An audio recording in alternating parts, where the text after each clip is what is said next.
બનાસકાંઠા જિલ્લામાં ખેડૂતો અનેક મુદ્દે સરકાર સામે અવાજ ઉઠાવી રહ્યા છે, ત્યારે આજે ધુણસોલથી લાખણી સુધી ખેડૂત આગેવાન દોલાભાઈ ખાગડાની આગેવાનીમાં બાઇક રેલીનું આયોજન કરાયું હતું। રેલીમાં સ્વયંભૂ ખેડૂતો બાઇક લઈને જોડાયા હતા। રેલી દરમિયાન દરેક ગામડે રેલીનું સ્વાગત કરવામાં આવ્યું હતું। રેલીમાં કેનાલ, સ્માર્ટ મીટર અને કરજા મુક્તિના મુદ્દો ઉપાડીને લાખણી મામલતદારને આવેદનપત્ર પાઠવ્યું હતું।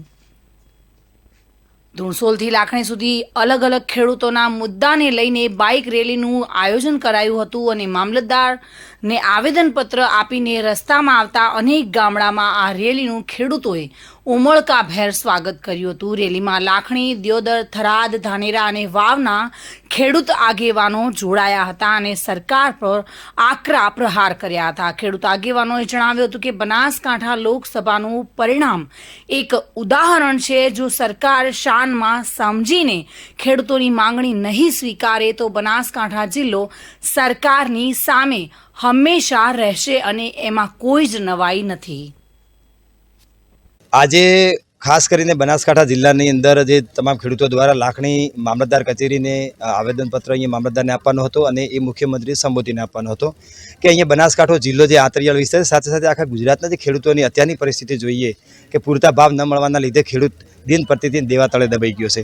સાથે સાથે નોટબંધી, જીએસટી અને લોકડાઉનના કારણે નાનો વેપારી હોય, મજૂર વર્ગ હોય, તમામ ઉપર પરિસ્થિતિ અત્યારે આત્મહત્યા કરવા મજબૂર થાય એવી પરિસ્થિતિ થઈ ગઈ છે। સાથે સાથે બેંકોનો એક પણ ત્રાસ વધારે છે। તો અમે અત્યારે એ અમારો કરજા મુક્તિનો મુદ્દો કે જે ઉદ્યોગપતિઓને લાખો કરોડ રૂપિયા માફ થતા હોય તો અમારા ખેડૂતોના સામાન્ય જનતાના પણ દેવા એ સરકાર સત્વરે માફ કરે। બીજો મુદ્દો જે ધાનેરાના આજુબાજુના જે 100 ગામ છે એટલે કે ધાનેરા પ્રોપરની અંદર એક જે પાણી વિહોણા જે ખેડૂતો તરસી રહ્યા છે એમના માટે ધાનેરા વિસ્તારને નવી કેનાલ આપવામાં આવે તો એ કેનાલની પણ અમે માગણી કરી છે। અને ત્રીજો મુદ્દો છે અમારો જે છે એ જે સ્માર્ટ મીટર આવી રહ્યા છે એ ખેડૂતોને પડતા ઉપર પાટું છે અને કદાચ બેંકોથી અમે આત્મહત્યા ન કરી હોય પરંતુ એવી પરિસ્થિતિ સર્જાય છે કે સ્માર્ટ મીટર અમે સાંભળીને અમારા રૂવાડા ઊભા થાય છે। તો સરકારને નમ્ર વિનંતી કે જો સંવેદનશીલની વાત કરતી હોય તો બનાસકાંઠાની અંદર મીટરની એન્ટ્રી ના કરે અને જો મીટરની સ્માર્ટ મીટર લગાવવાની જો એન્ટ્રી થઈ તો અમે સામે છીએ એ ધ્યાન રાખીને આવે।